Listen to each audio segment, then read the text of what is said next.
Halo, aku Vio. Yuk kenalan dengan DJPI PPICK, Direktorat Pelaksanaan Pembiayaan Infrastruktur Cipta Karya memiliki tugas dan fungsi sebagai berikut. Untuk tugas, yaitu melaksanakan penyiapan perumusan dan pelaksanaan kebijakan di bidang pelaksanaan pembiayaan infrastruktur Cipta Karya. Fungsinya adalah penyiapan perumusan kebijakan dan pelaksanaan kebijakan, pengusulan rencana anggaran, kegiatan dan anggaran, koordinasi dan sinkronisasi, penyiapan penetapan sumber daya dan skema pembiayaan, pelaksanaan penyiapan perjanjian kerjasama, penyiapan penyusunan norma, standar, prosedur, dan kriteria, pemberian bimbingan teknis dan supervisi, pelaksanaan pemantauan, evaluasi, dan pelaporan, pelaksanaan penerapan manajemen risiko, sistem manajemen anti penyiapan, dan zona integritas direktorat. Dan yang terakhir yaitu pelaksanaan urusan tata usaha dan rumah tangga direktorat. Direktorat PPICK terdiri dari 3 subdirektorat, yaitu wilayah 1, wilayah 2, dan wilayah 3. Saya berada di bawah subdirektorat wilayah 1, di bawah Ketua Tim Pokja wilayah Yogyakarta dan Jawa Timur dengan jabatan fungsional penata kelola bangunan gedung dan kawasan permukiman ahli pertama. Subdirektorat Pelaksanaan Wilayah 1 fungsinya secara khusus yaitu penyusunan usulan rencana program, kegiatan, dan anggaran, penyusunan bahan masukan NSPK, dan penyusunan laporan kinerja. Secara umum, tugas Direktorat PPICK pada proyek KBBU, PJPK Pusat, dan PJPK Daerah kurang lebih sama, yaitu mulai dari tahap perencanaan sampai tahap manajemen. Perbedaannya, pada PJPK Pusat, kita yang melaksanakan semua tahapannya, sedangkan pada PJPK Daerah, kita di sini bertugas untuk fasilitasi dengan lingkup konsultasi, asistensi, dan pendampingan.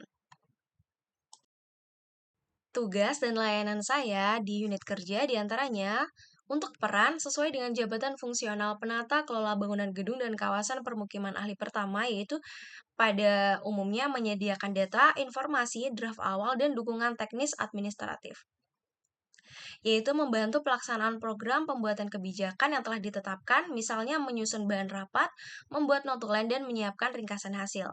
Yang kedua, membantu pengumpulan data teknis dari hasil koordinasi fasilitasi PJBK daerah.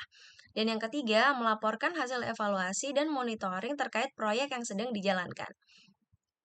Untuk layanan, saya ikut serta dalam pelaksanaan pembuatan SOP pemilihan prioritas fasilitasi PJBK daerah, penyusunan studi pembiayaan alternatif prasampahan, pertemuan bersama dengan daerah yang membutuhkan konsultasi, contohnya PDAM Timur Tengah Utara, evaluasi dokumen FS PAM Balikpapan, dan yang terakhir monitoring UECI SPAM Semarang.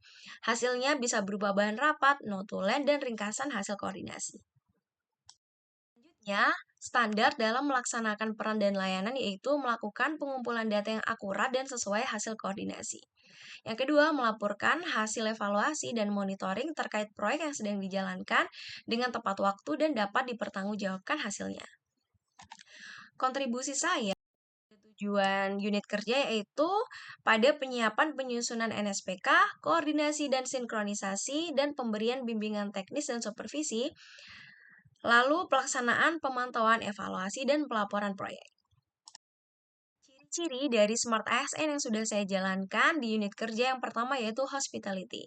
Bersikap ramah, sopan, dan terbuka dalam berinteraksi baik dengan rekan satu unit kerja maupun saat berkoordinasi lintas unit atau dengan pihak eksternal, bisa Pemda, PDAM, badan usaha, dan lembaga lainnya.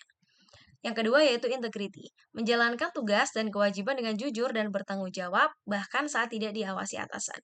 Yang ketiga, profesionalisme, menyelesaikan sesuai kemampuan, kompetensi, dan standar kinerja yang diharapkan. Yang keempat yaitu multilingual, mampu berkomunikasi secara efektif dengan pihak asing menggunakan bahasa asing apabila diperlukan, dengan tetap mengutamakan penggunaan bahasa Indonesia. Dan yang terakhir yaitu literasi digital, mempelajari dan memanfaatkan fasilitas digital instansi, misalnya kolaborasi Microsoft 365 untuk mendukung pelaksanaan tugas secara efektif. Meskipun saya sudah menerapkan beberapa Smart ASN, masih ada peningkatan di antaranya di wawasan global. Perlu dilakukan peningkatan wawasan global agar mampu memahami perkembangan dan dinamika internasional maupun nasional yang relevan dalam pelaksanaan tugas yaitu dalam pembiayaan infrastruktur cipta karya. Yang kedua yaitu networking. Diperlukan penguatan kemampuan membangun jejaring kerja atau networking untuk memperluas kolaborasi sektor, lintas unit, maupun dengan pemangku kepentingan eksternal. Dan yang terakhir yaitu literasi digital.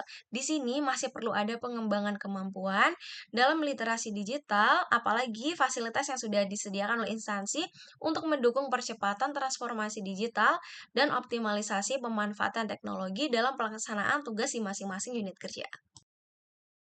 Hal sederhana agar kinerja layanan unit lebih baik dan berdampak, yaitu merubah mindset bahwa literasi digital adalah beban. Di sini kita perlu meningkatkan kemauan untuk bersikap terbuka bahwa transformasi digital bukan merupakan kesulitan, melainkan peluang untuk meningkatkan efektivitas dan kualitas layanan.